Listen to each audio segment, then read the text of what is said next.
Bismillahirrahmanirrahim. Assalamualaikum warahmatullahi wabarakatuh. Dan salam sejahtera buat semua. Memetik kata-kata Datuk Seri Dr. Azimat Jidin, Menteri Pendidikan Malaysia dalam sesi Lebat Urus Pewaris Negara GPN. Generasi yang hebat adalah generasi yang berjaya melahirkan generasi berikutnya yang jauh lebih hebat. Terima kasih peneraju acara, panel juri Teguh Saksama dan seluruh warga dewan yang berkarisma.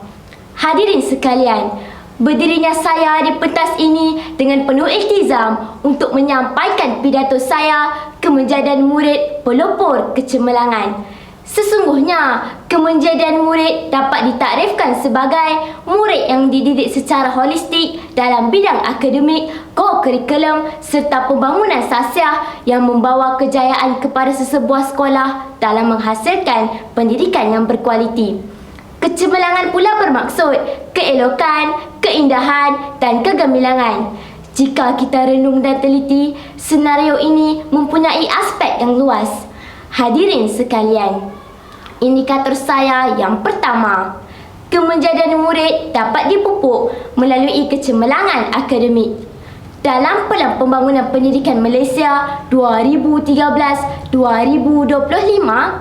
penekanan telah diberikan terhadap aspek kemenjadian murid melalui dimensi aspirasi murid dengan menyasarkan usaha untuk memantap dan memperkasakan kemenjadian murid seperti yang telah digariskan dalam falsafah pendidikan kebangsaan. Natijahnya, menurut laporan Agensi Program Pembangunan PBB 2011, kadar literasi rakyat kita mencecah 92.7%. Kadar pengangguran menurun 3.1% dan indeks kebolehpasaran graduan pula mencatatkan 88.4%. Angka-angka kejayaan ini membuktikan bahawa dengan menguasai ilmu berguna, untung nasib rakyat dapat dibela, sekaligus taraf hidup mereka mampu dijana. Hadirin sekalian, indikator kedua saya, kemenjadian murid dapat dibentuk melalui aktiviti ko-kurikulum.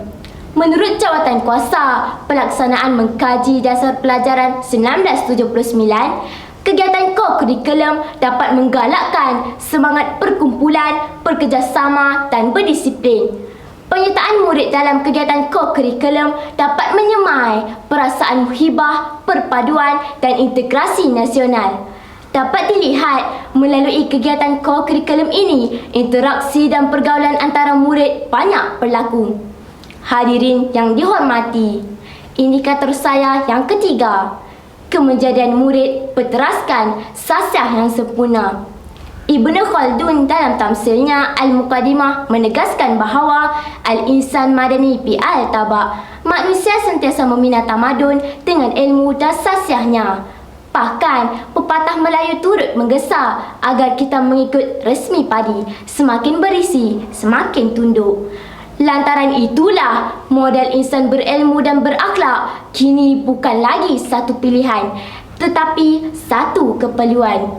Menerusi sistem pendidikan, kita perkasakan, pendidikan agama dan moral kita mantapkan. Bahkan, kempen budi bahasa turut kita jayakan. Hal ini kerana kita sedar bahawa apalah gunanya ketinggian akal fikir manusia tanpa keluhuran budi bahasa dan sasiah yang sempurna. Kesimpulannya, kemenjadian murid bukan hanya dinilai berdasarkan pencapaian akademik sahaja. Bahkan, ia dilihat melalui hasil keberkesanan proses persekolahan secara holistik. Semua pihak harus bekerjasama dalam usaha meningkatkan kemenjadian murid. Sesungguhnya, kemenjadian murid pada hari ini merupakan pelopor kecemerlangan masa depan negara. Tegak rumah dengan tiangnya, hebat negara dengan asas pendidikannya. Sekian, wassalamualaikum warahmatullahi wabarakatuh.